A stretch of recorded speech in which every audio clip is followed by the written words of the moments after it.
مرتبہ ہے، علم والے کی بڑی عظمت ہے، علم والے کو اللہ تبارک و تعالی کا قرب حاصل ہے۔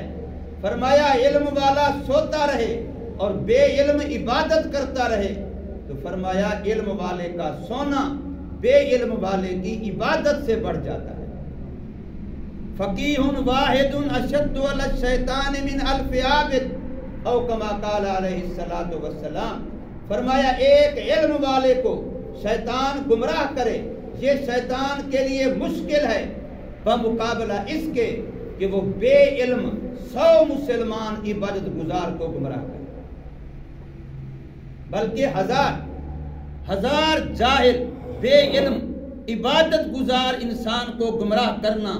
یہ شیطان کے لیے آسان ہوتا ہے بمقابلہ اس بندے کے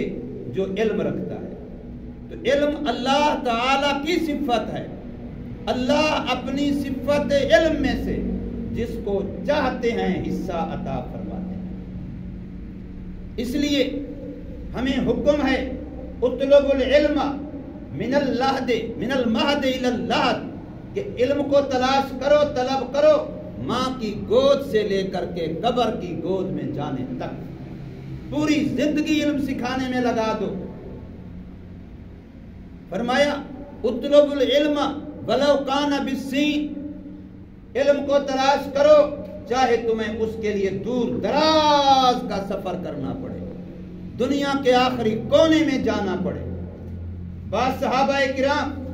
رضوان اللہ تعالی علیہم اجمعین کے بارے میں آتا ہے کہ کسی ایک حدیث مبارک کے بارے میں ان کو پتا چلا کہ وہ فلاں آدمی کو اس کا علم ہے، وہ جانتا ہے اور وہ فلاں علاقے میں ہے،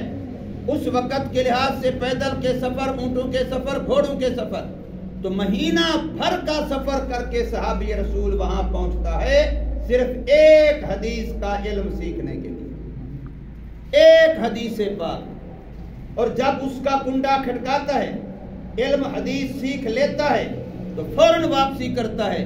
اور وہ بندہ کہتا ہے بھئی اتنا لمبا سفر کر کے آیا، کچھ دن ہمارے پاس رہو،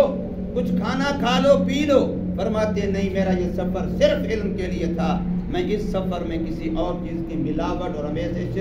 نہیں کرنا چاہتا، تو بس حدیث کے لیے آیا ہوں اور حدیث سیکھ کے فوراً واپس۔ حدیث پاک میں آتا ہے حضرت ابو ہریرہ رضی اللہ تعالی عنہ جو نبی پاک صلی اللہ علیہ وسلم کے کثیر الروایات صحابہ میں سے ہیں، فرمایا علم کا اتنا زیادہ ذوق اور شوق رکھتے تھے کہ اپنی بھوک کا پتہ نہیں، اپنی پیاس کا پتہ نہیں، سب کچھ بھول جاتے تھے علم حدیث، علم قرآن، علم وحی کے شوق میں۔ یہ حرص ہوتی تھی کہ رسول اللہ صلی اللہ علیہ وسلم کی مجلس مبارک کی کوئی ایک بات بھی میرے سننے سے رہ نہ جائے، حتیٰ کہ بسا اوقات بھوک کی وجہ سے بے ہوش ہو جاتے تھے، لیکن آپ صلی اللہ علیہ وسلم کی مجلس کو نہیں چھوڑتے تھے۔ جب کسی نے یہ کہا کہ ابو ہریرہ تو سن 7 ہجری میں مسلمان ہوا ہے، اتنا زیادہ حدیثیں روایت کرتا ہے، اس کے پاس اتنا زیادہ حدیثوں کا علم کیسے آ گیا، جبکہ پرانے پہلے سے مسلمان صحابہ موجود، وہ اتنا زیادہ حدیثیں روایت نہیں کرتے، تو ان کے پاس اتنا حدیثوں کا علم کیسے آیا؟ تو حضرت ابو ہریرہ نے فرمایا کہ اے لوگوں، میرے ساتھیوں، انصار اپنی زراعت میں مشغول ہوتے تھے اور مہاجرین تجارت میں مصروف ہوتے تھے، اور میں ابو ہریرہ محمد صلی اللہ علیہ وسلم کی مجلس کے ساتھ چمٹا ہوا ہوتا تھا کہ حضور صلی اللہ علیہ وسلم گھر سے باہر نکلیں، جتنی دیر باہر رہیں، پھر واپس گھر مبارک کا دروازہ داخل ہونے تک کوئی ایک بات بھی سرکار مدینہ صلی اللہ علیہ وسلم کے منہ مبارک سے نکلے اور ابو ہریرہ اس کو محفوظ نہ کرے، یاد نہ کرے، نہ سنے، یہ ہو ہی نہیں سکتا تھا۔ مسئلہ شریعت کا یہ ہے کہ جن لوگوں کو اللہ نے توفیق دی ہے وہ تہجد کی نماز پابندی سے پڑھتے ہیں، تو ان کے لیے مسئلہ یہ ہے کہ وہ وتروں کو تہجد کے بعد پڑھیں۔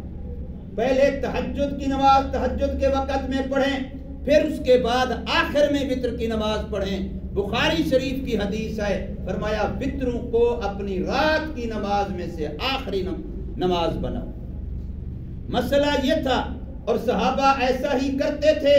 لیکن رسول اللہ صلی اللہ علیہ وسلم نے حضرت ابو ہریرہ رضی اللہ عنہ کو بلایا اور فرمایا اے ابو ہریرہ، چونکہ تو دیر تک حدیثیں یاد کرتا رہتا ہے